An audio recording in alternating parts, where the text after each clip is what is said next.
Hello guys, welcome back to RNU education hub. RNU education hub के इस nursing division में मैं राजेश देवंदा आप लोगों का हार्दिक स्वागत और अभिनंदन करता हूं। दोस्तों, जैसा कि पीडियाट्रिक की सीरीज अपनी कंटिन्यू चल रही है, पीडियाट्रिक के टॉपिक हम कंप्लीट करवा रहे हैं। कंप्लीट सिलेबस के हम लोगों ने आपको गारंटी ली है और कंप्लीट सिलेबस हम आपको देंगे। जिसी के साथ साथ में doctor S L Samota sir की भी क्लासेज आपको अलग अलग कम्युनिटी और ओबीजी क्लासेज मिल रही है। उसी की कंटिन्यूटी में आज फिर से हम लेके आए एक और शानदार टॉपिक आपके लिए, जो बहुत ही महत्वपूर्ण होने वाला है आपके आने वाले एग्जाम में। और उस एग्जाम में मैं बताना चाह रहा हूं आपको कि एक क्वेश्चन जरूर से जरूर पूछा जाएगा, तो मिस नहीं करना है क्लास को। छोटी सी क्लास है, 20 से 30 मिनट की क्लास होगी, एंड तक देखना।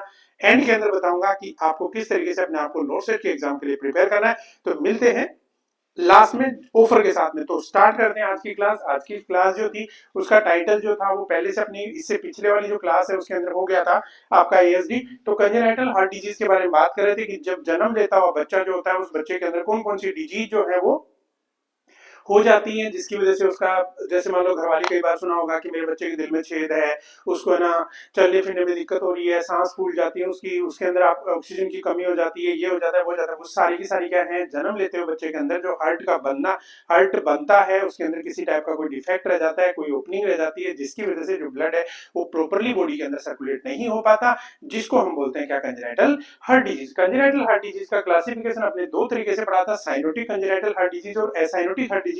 साइनोटिक और एसाइनोटिक का मतलब ये होता है, साइनोटिक के अंदर बच्चे के अंदर साइनोसिस देखने को मिलता है। जी हाँ दोस्तों, बच्चे के अंदर खून के अंदर ऑक्सीजन की कमी देखने को मिलती है, और एसाइनोटिक के अंदर ऐसा आपको नॉर्मली नहीं देखने को मिलता है। तो हम बात कर रहे थे एसाइनोटिक हार्ट डिजीज की। एसाइनोटिक हार्ट डिजीज दो तरीके की होती है, एक होता है इंक्रीज्ड पल्मोनरी ब्लड फ्लो और एक होता है obstruction of the pulmonary blood flow. याद रखना, एसाइनोटिक हार्ट का डायरेक्ट जो है ना क्वेश्चन पूछा जाता है आपसे, एसाइनोटिक हार्ट डिजीज का डायरेक्ट क्वेश्चन पूछा जाता है कि एएसडी कौन सा हार्ट डिजीज है, साइनोटिक है एसाइनोटिक है। तो याद रखना ASD, A for a, acyanotic heart disease है। वीएसडी आपका एसाइनोटिक हार्ट डिजीज है, पीडी आपका एसाइनोटिक हार्ट डिजीज है, और आयोटिक वेंट्रिकुलर एट्रियोवेंट्रिकुलर कैनाल जो डिफेक्ट होता है वो भी एसाइनोटिक है।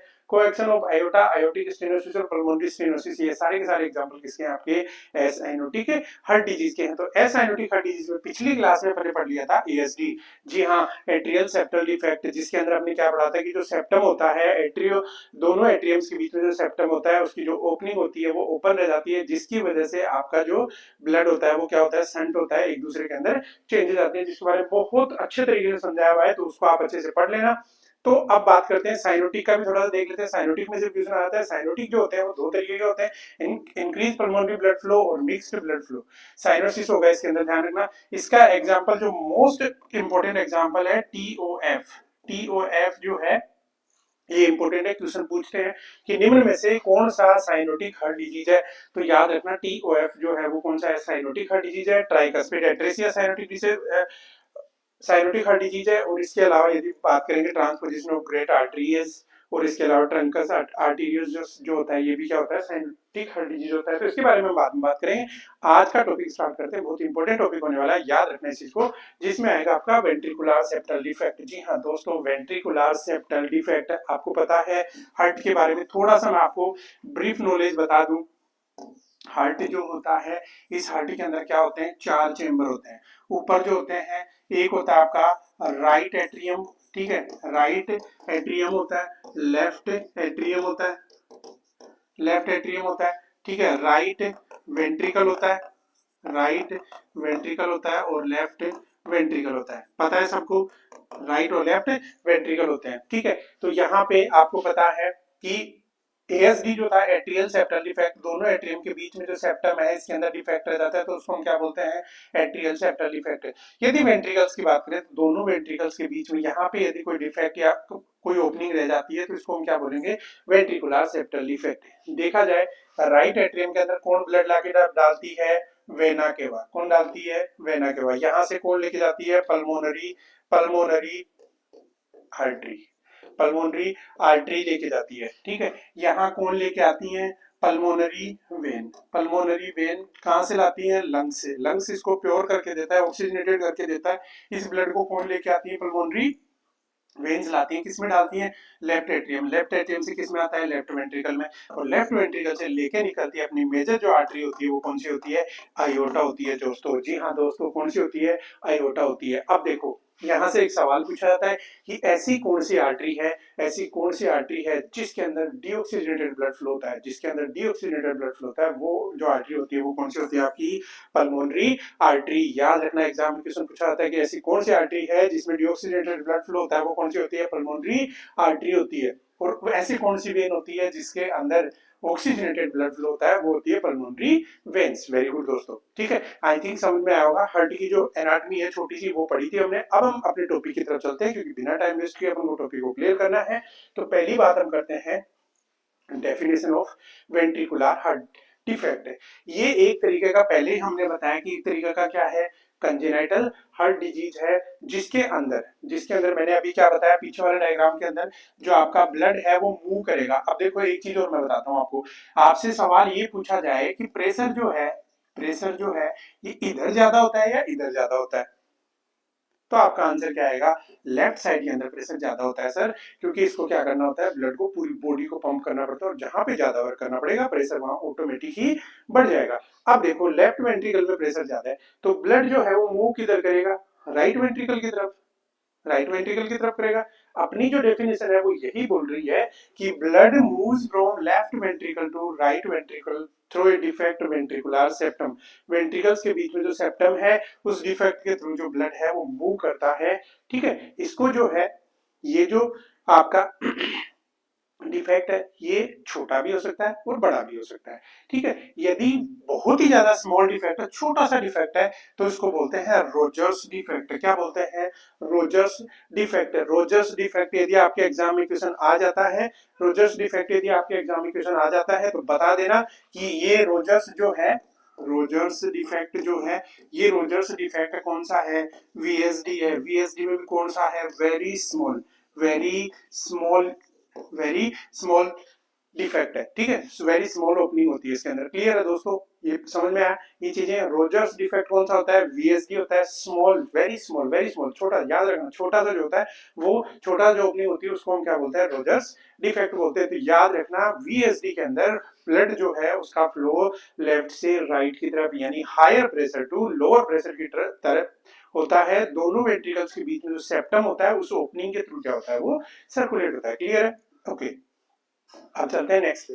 नेक्स्ट देखो डायग्राम से यदि हम समझे, देखो यहाँ पे ये कौन सा है, लेफ्ट एट्रियम है, लेफ्ट वेंट्रिकल है। इधर कौन सा था, राइट एट्रियम है, राइट वेंट्रिकल है। क्लियर है। अब यहाँ से जो मूवमेंट हो रहा है, यहाँ देखो ये डिफेक्ट आपको यहाँ पे नजर आ रहा होगा। ये जो डिफेक्ट है ये कौन सा होता है, वेंट्रिकुलर सेप्टल डिफेक्ट होता है। ये कौन सा होता है, वेंट्रिकुलर सेप्टल डिफेक्ट। इस वेंट्रिकुलर सेप्टल डिफेक्ट के अंदर क्या हो रहा है आपका, कि देखो डायग्राम में देखो, लेफ्ट वेंट्रिकल से जो ब्लड है वो किधर की तरफ आ रहा है, राइट वेंट्रिकल की तरफ आ रहा है। किधर आ रहा है, राइट वेंट्रिकल की तरफ। और यही तो हम वीएसडी में पढ़ रहे हैं, क्योंकि वेंट्रिकुलर सेप्टल डिफेक्ट है। और एएसडी में क्या था, एट्रियल सेप्टल डिफेक्ट था।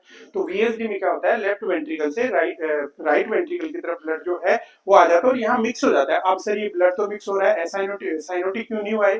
देखो दोस्तों ऐसा है, इधर कौन सा है, पूरा का पूरा प्योर ब्लड है। इसमें ऐसा तो नहीं हो रहा कहीं कि ये ब्लड मिक्स हो रहा है, जाके नहीं हो रहा। इसका मतलब ये ब्लड इधर मिक्स हो रहा है, वापस कहाँ जाएगा, लंग्स के पास में, लंग्स से फिर प्योर होकर इधर आ जाएगा। तो बॉडी में जितना ब्लड जा रहा है, चाहे वो कम ही जा रहा होगा, वो कैसा जा रहा है, प्योर ब्लड जा रहा है। इसलिए इसमें क्या होता है, एसाइनोटिक हार्ट डिजीज को बोलते हैं। अब देखो इंसिडेंस की यदि हम बात करें, तो मोस्ट कॉमन ये जो है, यदि आपसे पूछ ले कि most common congenital heart defect कौन सा होता है, याद रख लेना वीएसडी। क्या नाम देना है, वीएसडी। वेंट्रिकुलर सेप्टल डिफेक्ट जो है वो मोस्ट कॉमन होता है। Plus approximately 30 to 40% of all congenital heart disease के जितने बच्चे होते हैं, उनमें से 40% बच्चों के अंदर क्या देखने को मिलता है, आपको वीएसडी देखने को मिलता है। और जो वीएसडी होता है 20 से 60% वो होता है स्पॉन्टेनियसली। मैनी वीएसडी जो होते हैं 20 से 60% जो बच गए हैं, वो क्या होते हैं, थ्रू टू क्लोज spontaneously.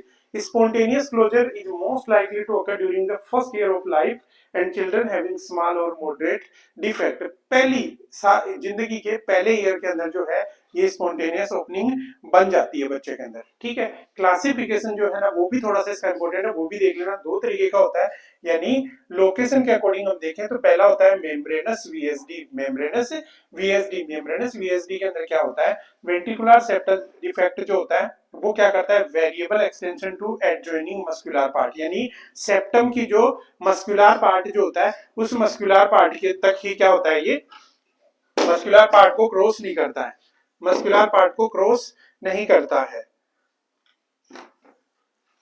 दूसरा, यदि मस्कुलर वीएसडी की हम बात करें तो मस्कुलर वीएसडी के अंदर क्या होता है, जो सेप्टम होता है उस सेप्टम के अंदर इसकी जो ओपनिंग होती है टुवर्ड्स द मिडल और the lower portion of the septum, यानी मस्कुलर पोर्शन तक क्या हो जाता है, ये इसकी ओपनिंग ओपन रह जाती है। क्लियर है। दूसरा, यदि हम बात करें साइज की तो वो होता है रेस्ट्रिक्टेड वीएसडी, स्मॉल वीएसडी होता है, और जिसको अपन पिन होल वीएसडी भी बोलते हैं। स्मॉल रोजर्स कौन सा था, वेरी स्मॉल, और स्मॉल जो है वो कौन सा है, पिन होल वीएसडी। दूसरा हम बात करें नॉन रेस्ट्रिक्टेड वीएसडी, जिसमें लार्ज होता है, sometime there may be a absence of septum, कई बार ऐसा होता है कि दोनों वेंट्रिकल्स के बीच में सेप्टम ही नहीं होता है, वो लार्ज होता है। और पिन होल कौन सा होता है, पिन होल जो स्मॉल होता है। वेरी स्मॉल जो होता है वो कौन सा होता है, रोजर्स डिफेक्ट होता है। याद रख लेना, तीनों चीजें बहुत काम की है, तीनों चीजें बहुत काम की। अब इसके बाद में पढ़ते हैं इसकी पैथोफिजियोलॉजी, जो काफी इंपॉर्टेंट है। पैथोफिजियोलॉजी जो बहुत इंपॉर्टेंट है, समझना बहुत जरूरी है। जिसने वीएसडी की पैथोफिजियोलॉजी समझ लिया, इसका मतलब पूरे जो हार्ट डिफेक्ट है उनकी सबकी आपको समझ में आ गई है। तो पहली चीज, due to any etiological factor. Etiological factor अभी तक पता नहीं चला कि कैसे होता है, सीधा है कि कंजेनिटल है, ये जन्म से, बर्थ से ही बच्चे को क्या होता है, ये डिफेक्ट होता है। क्लियर है। अब वेंट्रिकल्स के डिफेक्ट, वेंट्रिकल्स के अंदर क्या आ गया, डिफेक्ट आ गया, जिसकी वजह से ड्यू टू हाई प्रेशर किधर होता है, लेफ्ट वेंट्रिकल की तरफ, लेफ्ट वेंट्रिकल की तरफ हाई प्रेशर हो रहा है, और more resistance in systemic arterial circulation than pulmonary circulation, and also due to contraction of left ventricle before right ventricle, oxygenated blood shunt होता है किधर, लेफ्ट टू राइट। देखो रेजिस्टेंस कहाँ बोल रहा है, रेजिस्टेंस कहाँ बोल रहा है, समझना गणित को। इसको ये कह रहा है कि यहाँ ओपनिंग बनी हुई है, यहाँ ओपनिंग बनी हुई है, तो क्या होगा, पहले कौन कॉन्ट्रैक्ट होता है, पहले ये कॉन्ट्रैक्ट होता है, यहाँ पे रेजिस्टेंस ज्यादा है, तो यहाँ से जब ये कॉन्ट्रैक्ट होना शुरू होगा तो उसके साथ साथ में जो है ब्लड होता है वो ब्लड किधर की तरफ आ जाएगा, राइट साइड में। तो इसने बोला संट हो जाता है किधर से, लेफ्ट वेंट्रिकल से राइट वेंट्रिकल की तरफ क्या हो जाता है, इसका संटिंग हो जाता है। तो declining left ventricular pressure and become lower than aortic pressure. क्या हुआ, प्रेशर कम हो गया, किसका, लेफ्ट वेंट्रिकल का, लेफ्ट वेंट्रिकल का प्रेशर क्या हो गया, कम हो गया। इसकी वजह से आयोटिक प्रेशर जो होता है वो भी क्या हो जाता है, लोअर हो जाएगा, और लोअर हो जाएगा तो क्या होगा, बॉडी के अंदर आगे देखो, क्लोजर ऑफ आयोटिक वाल्व। जैसे प्रेशर कम होगा, जैसे प्रेशर कम होगा तो आयोटिक वाल्व अपने आप क्लोज हो जाएगा। भाई जो आर्टरीज में प्रेशर है उस प्रेशर से भी कम यदि इधर हो रहा है तो ऑब्वियसली आयोटिक वाल्व तो क्या होगा, अपना काम करेगा, बंद हो जाएगा, बंद हो जाएगा तो ब्लड जो है वो आगे बॉडी तक जा ही नहीं पाएगा। फिर continuation of left to right ventricular shunting, shunting होता रहता है किससे, लेफ्ट से राइट के अंदर, यही चलता रहता है। लंग्स से गया, लंग्स के पास में गया, हार्ट में आया, हार्ट से वापस लंग्स के पास में गया, फिर चलता रहा, ये संटिंग चलता रहता है मैक्सिमम। उसकी वजह से क्या होगा, blood accumulates in the right ventricle, right ventricle में क्या होता है, ब्लड अक्यूमुलेट होगा, और more amount of blood flow to the pulmonary arteries, pulmonary arteries यानी लंग्स के पास में ब्लड ज्यादा फैलने लग जाएगा। कहने का मतलब ये आपका हार्ट था, यहाँ से ब्लड इधर आ रहा है, इधर बॉडी में जा नहीं रहा है, बॉडी में जा नहीं रहा है, यहाँ से किसके पास जा रहा है, लंग्स के पास में। लंग्स क्या कर रहे हैं, इसको यहाँ डाल रहे हैं वापस, यहाँ से फिर ये क्या कर रहा है, नीचे आ रहा है, नीचे से वापस इधर आके इस तरीके से ये संटिंग चल रही है, जिसकी वजह से more blood reaches to lungs, lungs के पास में क्या होगा, ज्यादा ब्लड पहुंचेगा, plus increased blood volume to the right ventricle.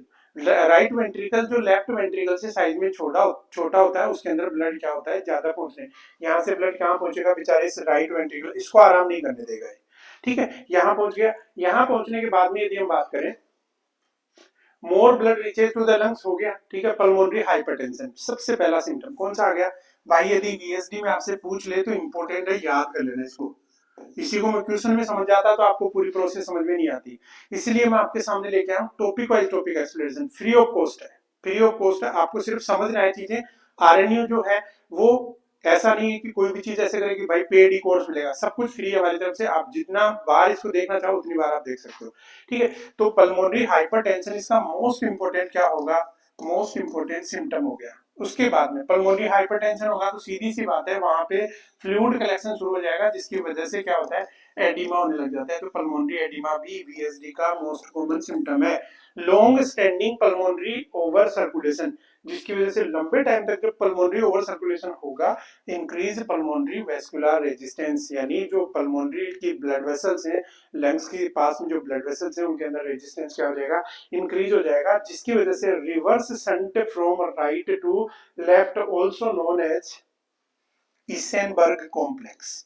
बहुत ही शानदार, बहुत ही शानदार सीवियर कंडीशन में होता है, जिसके अंदर pulmonary hypertension with bidirectional और reversal shunting through the VSD to ASD. अब ये बताओ मुझे, अब तुम ये बताओ कि ये जो है, मैंने ये बोला कि यहाँ पे इधर से आया, यहाँ गया, लंग्स के पास में गया, लंग्स के पास में जाके इधर से भी आ रहा है ब्लड, तो इसमें ब्लड आ ही रहा है, प्लस यहाँ बॉडी के पास से भी तो ब्लड आ रहा है, अकेला यही थोड़ी ना हो रहा है। देखो गणित समझ लो इसकी,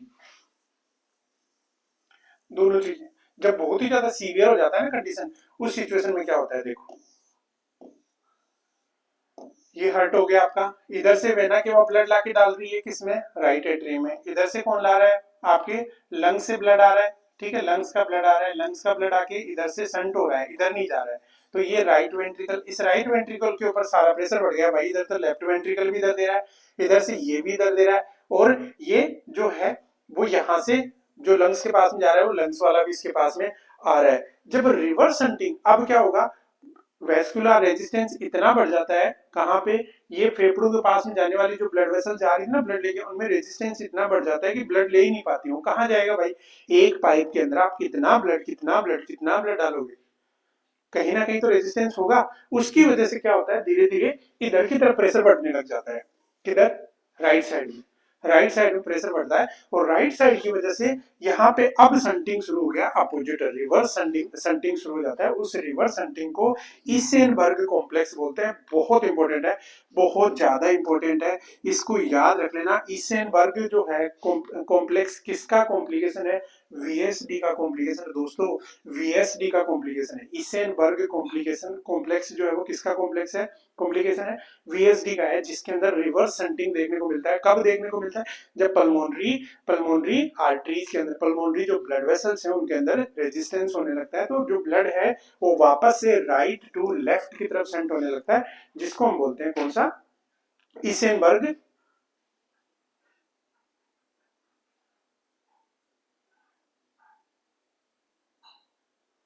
सॉरी इसेनबर्ग, या फिर इसको क्या बोलेंगे अपन, इसेन मेंजर्स कॉम्प्लिकेशन कॉम्प्लेक्स बोलेंगे, इसेन मेंजर्स कॉम्प्लेक्स जो है वो बोलेंगे, इसेनबर्ग के नाम से आता मुझे, इसेन इसेन मेंगर्स कॉम्प्लेक्स बोलते हैं।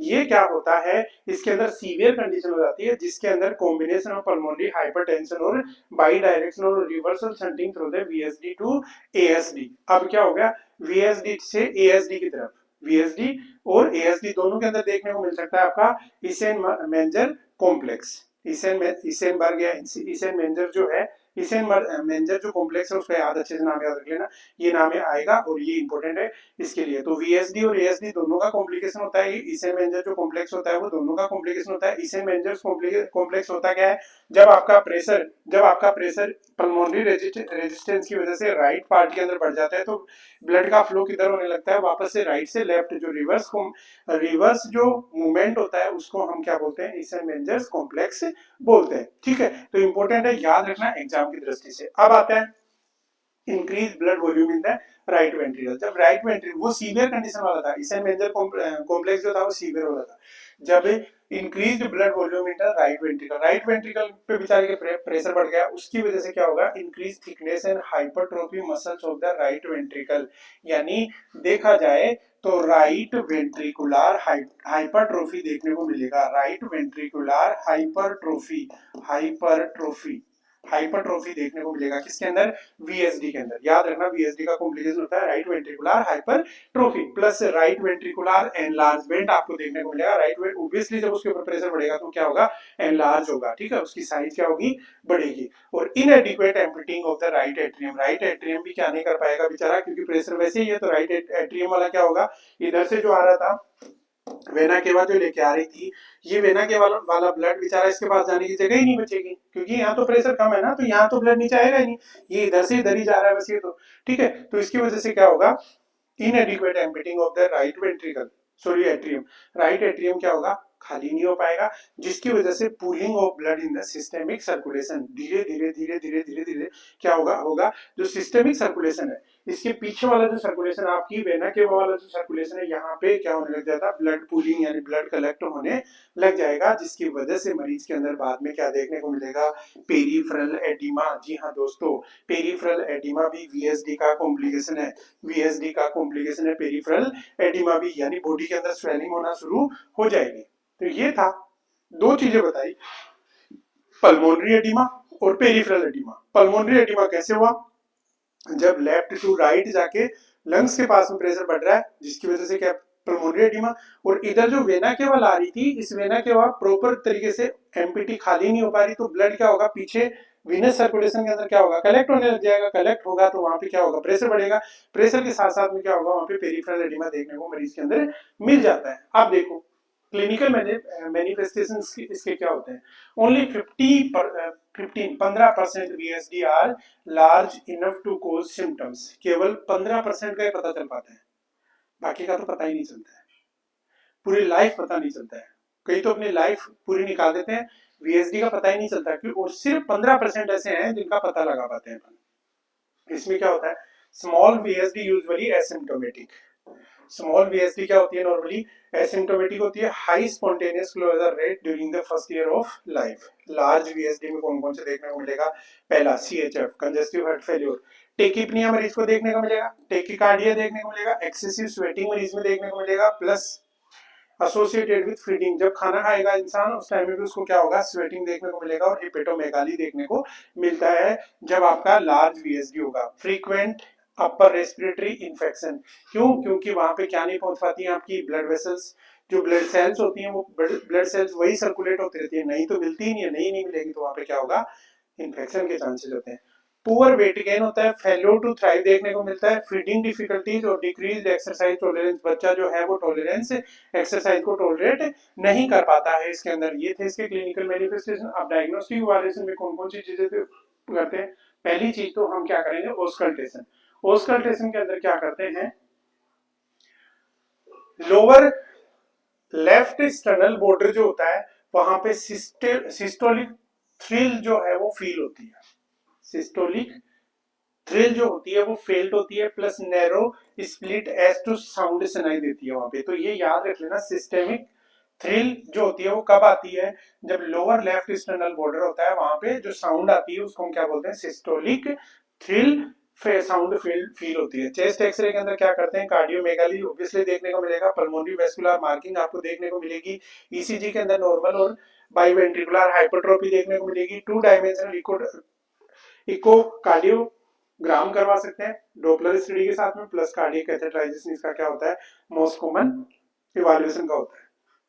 अब इसमें क्या करते हैं अपन, संट जो हो रहा है उस संट को हम कार्डियक कैथेटराइजेशन जो होता है उसको क्लोज कर सकते हैं ओक्लूसिव डिवाइस यूज करके।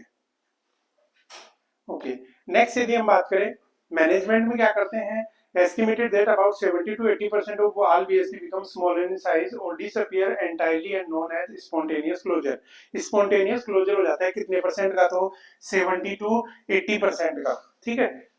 In almost 90% of patients with spontaneous closure occurs by the age of 3 year, through it many occur as late of 25 year old, तो ज्यादा के बाद में भी ये पता चलता है। Treatment is conservative where no sign of congestive heart disease और पल्मोनरी हाइपरटेंशन आर प्रेजेंट। यदि मरीज के अंदर किसी टाइप का पल्मोनरी हाइपरटेंशन और साइनोटिक हार्ट डिजीज, कोई हार्ट डिजीज नहीं दिख रही है, तो हम कंजर्वेटिव ट्रीटमेंट देते हैं, बच्चे को रेस्ट करवाते हैं, जो भी डिफिकल्टीज हो रही है उसके अंदर बच्चे को बीच में गैप दे देके हम क्या करवाते हैं अपन, उसका ट्रीटमेंट। ये था लार्ज VSD का। स्मॉल VSD के अंदर मेडिकल मैनेजमेंट क्या करते हैं, नो एंटीकोगुलेटिव थेरेपी इज नीडेड, कोई एंटीकोगुलेटिव थेरेपी नहीं देंगे। Infective endocarditis prophylaxis for 6 month after surgical implantation of the ventricular occlusion device. Ventricular occlusion device आपने दी है तो 6 मंथ के बाद में आपको क्या देना है, इन्फेक्टिव एंडोकार्डाइटिस के लिए प्रोफाइलेक्सिस ट्रीटमेंट जो है वो देना है। इसके अलावा कार्डियक कैथेटराइजेशन जो होता है वो क्या करते हैं हम यूज कर सकते हैं। सर्जिकल इन्वेंशन जो है वो स्मॉल के लिए जरूरी नहीं है, हमें करने की जरूरी नहीं है। मॉडरेट और लार्ज वीएसडी होता है उसके लिए क्या, इसके अलावा मेडिकल मैनेजमेंट के अंदर देखो सीएचएफ कंजस्टिव हार्ट फेलियर का मैनेजमेंट आपको पता है कौन सा होता है, डिजोक्सिन। डिजोक्सिन से रिलेटेड आपको पता है कि हार्ट रेट यदि 60 से कम जा रही है तो डिजोक्सिन को हमें क्या कर लेना है, होल्ड कर लेना है। डिजोक्सिन से रिलेटेड क्वेश्चन आता है कि हार्ट रेट यदि 60 से, अडल्ट की बात कर रहा हूँ, यदि बच्चे के अंदर 90 से कम हो रहा है, 90 से कम हार्ट रेट जा रही, डिजोक्सिन आपको होल्ड कर देना है, डिजोक्सिन नहीं देना है। डिजोक्सिन का एंटीडोट कौन सा होता है, डिजिबिंड होता है, ठीक है। तो इसके अलावा बच्चे को क्या देंगे अपन, डाययूरेटिक्स देंगे, स्पाइरोलैक्टोन और फुरासिमाइड देंगे, और आफ्टर लोड रिडक्शन के लिए हम क्या देंगे उसको, डाययूरेटिक्स देंगे।